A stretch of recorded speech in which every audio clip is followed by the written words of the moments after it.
Good morning students. आज हम लोग टिश्यू चैप्टर स्टार्ट कर रहे हैं, जिसका नोट्स आप पहले ही लिख चुके हैं। सबसे पहले टिश्यू क्या है, आपको मैंने फर्स्ट चैप्टर में बताया था कि ग्रुप ऑफ सेल्स जब जिनका ओरिजिन सेम होता है, स्ट्रक्चर सेम होता है, फंक्शन सेम होता है, तो हम उसको टिश्यू कहते हैं। That means group of cell having similar origin, structure and function, यानी कि वो एक ही तरीके से बने होने चाहिए, उसका स्ट्रक्चर एक होना चाहिए और फंक्शन भी एक होना चाहिए, तो हम उसे क्या कहते हैं, टिश्यू। लेकिन किसी किसी केस में, जैसे कि आपने अमीबा को देखा है, अमीबा तो यूनिसेलुलर है, वहां पे तो सिंगल सेल है, तो वहां पे क्या होता है, एक ही सेल को सारा फंक्शन करना पड़ता है, एक ही सेल को डाइजेशन भी करना है, रेस्पिरेशन भी करना है, सर्कुलेशन भी करना है, यानी कि सारी जिम्मेदारी एक ही सेल के ऊपर है।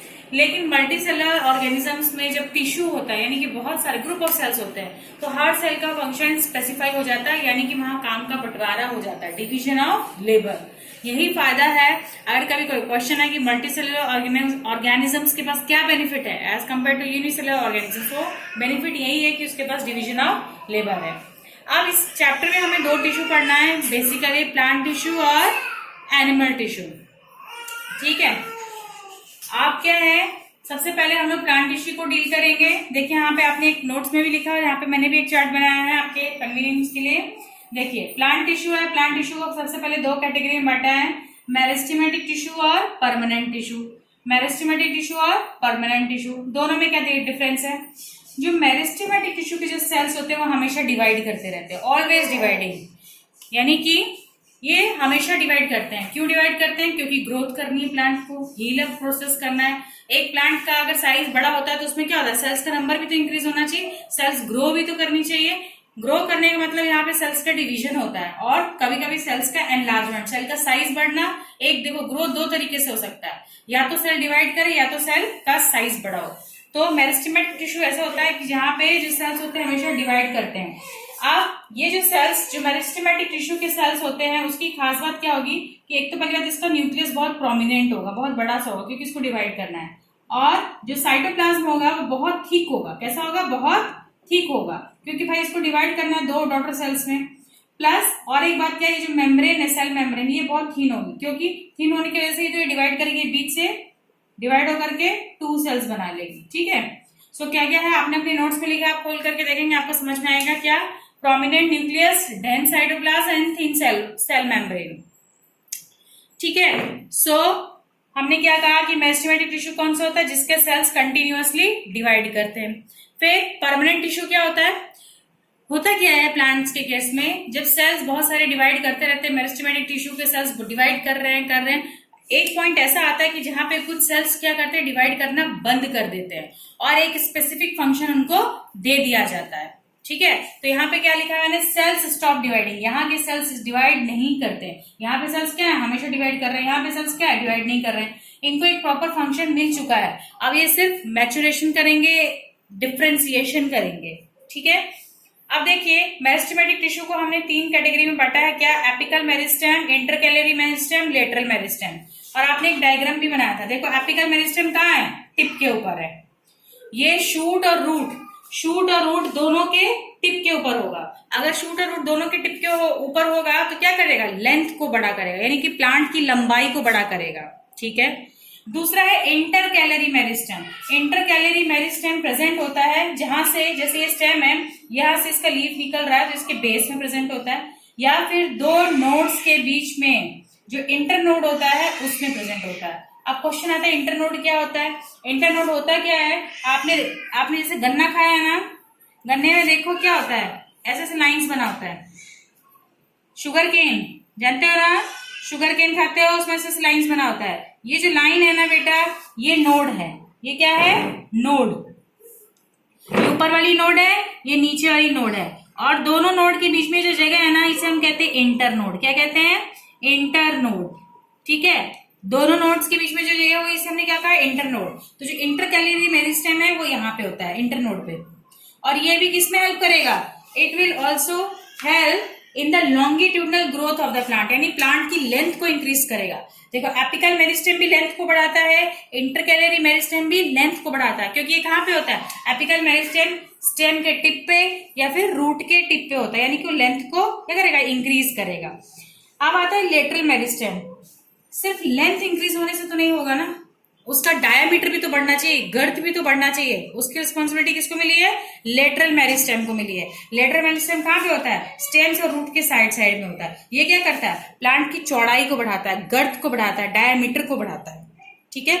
So, on the basis of their position and function, there are three types of meristem: apical meristem, intercalary meristem, and lateral meristem. Apical meristem is present at the tip of stem or root and helps in longitudinal growth of plant, whereas intercalary meristem is present at the base of the leaves or between the nodes, or you can say the internodes, and they also help in longitudinal growth of plant. Whereas the lateral meristem is present on the lateral side of the stem and the root, and they help in increasing the diameter of the plant. ठीक है, ये हमारा meristematic tissue हो गया। अब देखिए permanent tissue को और हमने किस कैटेगरी में बांटा है? सिंपल परमानेंट टिश्यू और कॉम्प्लेक्स परमानेंट टिश्यू। जो सिंपल परमानेंट टिश्यू होते हैं बेटा, वो सिर्फ वन काइंड ऑफ सेल्स से बना होता है, यानी कि इसमें जो सेल्स होंगे वो सभी एक ही जैसे होंगे। ठीक है, उनका शेप सेम होगा, उनका फंक्शन सेम होगा, उनका स्ट्रक्चर सेम होगा। लेकिन कॉम्प्लेक्स परमानेंट टिश्यू ऐसा नहीं होता है। कॉम्प्लेक्स परमानेंट टिश्यू अलग अलग तरीके की सेल्स से मिलकर के एक कंप्लीट टिश्यू बनता है। इसमें सारे सेल्स का फंक्शन भी अलग होगा, यानी ये made up of different types of cells. और ये क्या है? Made up of only one types of cells. इसमें हमारे पास है parenchyma, collenchyma, sclerenchyma. Parenchyma, collenchyma, sclerenchyma. और कॉम्प्लेक्स टिश्यू में दो टिश्यू है, जाइलम एंड फ्लोएम। आप इसके बारे में थोड़ा सा पहले पढ़ के भी आए हो, आई होप कि जाइलम प्लांट में वाटर का ट्रांसपोर्ट करता है और फ्लोएम किसका ट्रांसपोर्ट करता है? फूड का ट्रांसपोर्ट करता है। ठीक है, उसको हम बाद में देखेंगे, लेकिन सबसे पहले हम देखते हैं सिंपल परमानेंट टिश्यू के बारे में, जो कि एक ही तरीके के सेल्स से बना है। सिंपल परमानेंट टिश्यू तीन तरीके का है: parenchyma cells, collenchyma cells and sclerenchyma cells. Figure भी आप देख सकते हैं। ये क्या है? पहले मैंने डिफरेंस के फॉर्म में लिखा है, और आप कॉपी में जरा इसको एक चीज बना लीजिएगा, क्योंकि कभी कभी टेस्ट में क्या आता है, देखो अभी जो हमने जितना पढ़ा उसमें से टेस्ट में क्या आएगा question, difference between meristematic tissue and permanent tissue. और एक और क्या क्वेश्चन आता है, वो जो डायग्राम अभी मैंने बताया, apical meristem, intercalary meristem, lateral meristem, ये डायग्राम जरूर आता है और ये इसका एक्सप्लेन करने के लिए भी आता है, बहुत ही इंपॉर्टेंट है। कभी कभी आता है सिंपल परमानेंट टिश्यू और कॉम्प्लेक्स परमानेंट टिश्यू में डिफरेंस बताइए, और ज्यादातर क्या आता है? पेरेन्काइमा या कोलेन्काइमा में डिफरेंस बताइए। कभी कभी आता है कोलेन्काइमा, स्क्लेरेन्काइमा में डिफरेंस बताइए। कभी कभी आता है पेरेन्काइमा और स्क्लेरेन्काइमा में डिफरेंस बताइए। यानी कि इसमें बहुत सारे क्या पूछे जा रहे हैं? डिफरेंसेस पूछे जा रहे हैं। क्या पूछे जा रहे हैं? डिफरेंसेस पूछे जा रहे हैं। ठीक है, अब क्या करना है? पेरेन्काइमा देखिए, पेरेन्काइमा के जो सेल्स होते हैं वो कैसे होंगे? लिविंग सेल्स हैं। कोलेन्काइमा के सेल्स कैसे होंगे? वो भी लिविंग सेल्स है। लेकिन स्क्लेरेन्काइमा के सेल्स कैसे हैं? डेड सेल्स है। क्या है? Dead cells. यानी इन दोनों के सेल्स लिविंग है, लेकिन ये कैसे हैं? डेड सेल्स है। इसका जो सेल वॉल होती है, सेल मेम्ब्रेन है या सेल वॉल है, देखिए कैसा है? थिन है। कैसा है? पतला है, कोई थिकनिंग नहीं है। कोलेन्काइमा में देखिए कॉर्नर पे थिकनिंग है, मैंने कॉर्नर पे थिकनिंग बनाया है। ठीक है, तो ये थिकनिंग किस कंपाउंड की होती है? ये पैक्टिन की होती है। किसकी होती है? पैक्टिन की होती है। ठीक है, स्क्लेरेन्काइमा में क्या होता है? स्क्लेरेन्काइमा में देखो थिकनिंग मैंने कॉर्नर पे नहीं बनाया, पूरे वॉल में थिकनिंग बनाया। ये जो होते हैं बहुत ही हार्ड होते हैं, बहुत ही रिजिड होते हैं। और थिकनिंग किसकी होती है? लिग्निन की। किसकी होती है? लिग्निन में कंपाउंड है उसकी होती है। कोलेन्काइमा में किसकी थिकनिंग होती है? पैक्टिन की। स्क्लेरेन्काइमा में किसकी थिकनिंग होती है? लिग्निन की। अब इसमें देखिए आपको इंटरसेलुलर स्पेस, दो सेल्स के बीच में जो स्पेस होता है, जैसे ये इंटरसेलुलर स्पेस बड़े बड़े हैं इसमें फ्यू इंटरसेलुलर स्पेसेस होते हैं। और जो स्क्लेरेन्काइमा होता है उसमें बिल्कुल भी इंटरसेलुलर स्पेस नहीं होता है। जो भी स्पेस होता है उसमें ये थिकनिंग डेवलप हो जाती है। ठीक है, ये तो आपका हो गया स्ट्रक्चर के अकॉर्डिंग। और दूसरा क्या है? फंक्शंस के अकॉर्डिंग भी डिफरेंस है। फंक्शंस के अकॉर्डिंग डिफरेंस में देखिए, पेरेन्काइमा बेसिकली क्या फंक्शन करता है? स्टोरेज उसका मेन फंक्शन है। जैसे आप देखो पोटैटो खाते हो, आलू खाते हो, आलू में स्टार्च होता है। जो स्टार्च है हम लोग पेरेन्काइमा सेल्स को ही कंज्यूम कर रहे हैं, यानी पेरेन्काइमा सेल्स ने आलू के केस में स्टार्च का स्टोर किया है। ठीक है, इसके अलावा आपके पास दो बहुत इंपॉर्टेंट क्वेश्चन यहाँ पे आ रहा है, क्लोरेन्काइमा और एरेन्काइमा। क्लोरेन्काइमा, एरेन्काइमा 1 मार्क्स में आता है, इसको नोट डाउन कर लीजिए। क्या क्या देखिए, क्या होता है? कभी कभी पेरेन्काइमा सेल्स, कभी कभी क्या होता है, जो पेरेन्काइमा सेल्स है इसमें क्लोरोप्लास्ट डेवलप कर जाता है।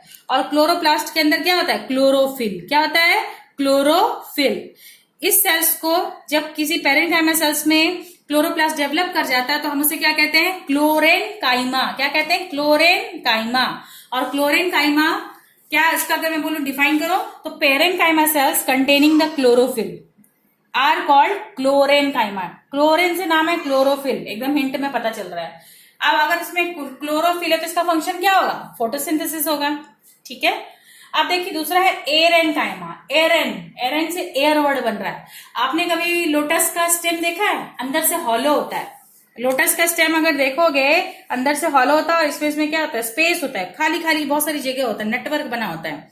ये क्या होता है, पेरेन्काइमा सेल्स के बीच में बहुत बड़े बड़े जो इंटरसेलुलर स्पेस होते हैं अगर वो बहुत दूर दूर हो जाए, यानी कि अगर मैं इसको बनाऊं इसमें तो एक सेल यहाँ है, एक सेल यहाँ है, एक सेल यहाँ है और बहुत स्पेस हो जाए, इन सब के बीच में बहुत ज्यादा स्पेस हो जाए और इस स्पेस में क्या भरा होता है, एयर।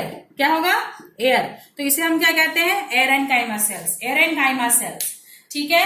एरेनकाइमा सेल्स का एग्जांपल क्या है, एक्वाटिक प्लांट। लोटस को देखो, अगर लोटस के स्टेम में एरेनकाइमा नहीं होता तो वो पानी के अंदर लोटस खिल रहा होता, लेकिन क्या होता है उसका स्टेम पानी से बाहर आ जाता है और वहां पे फ्लावरिंग होती है। सो एरेनकाइमा क्या है, ऐसे पेरेन्काइमा सेल्स जिसमें कि लार्ज इंटरसेलुलर स्पेस है, यानी एक सेल और दो सेल के बीच में बहुत बड़े बड़े इंटरसेलुलर स्पेस है और इस इंटरसेलुलर स्पेस में क्या हो जाता है, एयर, ठीक है। इसका फंक्शन क्या होगा एरेनकाइमा, एरेनकाइमा का फंक्शन है बॉयंसी। बहुत इंपॉर्टेंट क्वेश्चन है।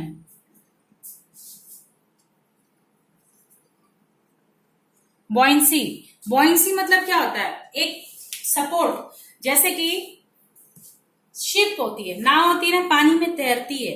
पानी में क्यों तैरती है, डूब भी तो सकती है लेकिन तैरती है क्योंकि उसको एक बॉयंसी फोर्स मिला है।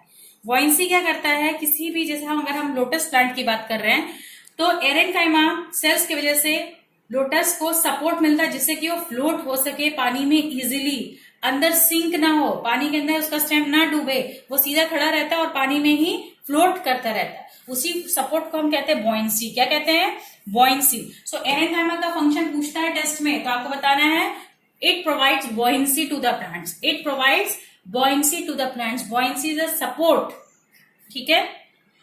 फिर कॉलेनकाइमा में आइए, स्क्लेरेनकाइमा में आइए। दोनों का मेन फंक्शन तो पहला है कि मैकेनिकल सपोर्ट ये भी देता है, मैकेनिकल सपोर्ट ये भी देता है, लेकिन कॉलेनकाइमा और एक काम करता है।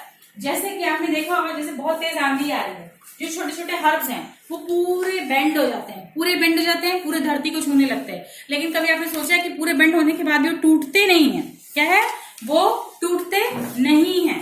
वो क्यों नहीं टूटते हैं, because of collenchyma. Because of collenchyma, क्योंकि ये प्लांट को इलास्टिसिटी प्रोवाइड करता है, फ्लेक्सिबिलिटी प्रोवाइड करता है, ठीक है। और स्क्लेरेनकाइमा किसमें फंक्शन करते हैं, स्क्लेरेनकाइमा बहुत रिजिड होता है, हार्ड होता है, उसमें फ्लेक्सिबिलिटी इलास्टिसिटी दोनों होती है, लेकिन उसका मेन फंक्शन क्या है, मैकेनिकल सपोर्ट। क्या है, मैकेनिकल सपोर्ट। आज के लेक्चर में इंपॉर्टेंट क्वेश्चन क्या है, आप एक क्वेश्चन करेंगे, difference between meristematic tissue, permanent tissue, describe all the 3 types of meristematic tissue. Third question is difference between simple permanent tissue and complex permanent tissue. Fourth question is differentiate between parenchyma, collenchyma, sclerenchyma. And fifth question is write down the function of chlorenchyma and erenchyma. For today this much only and आगे हम next video में करेंगे. Thank you.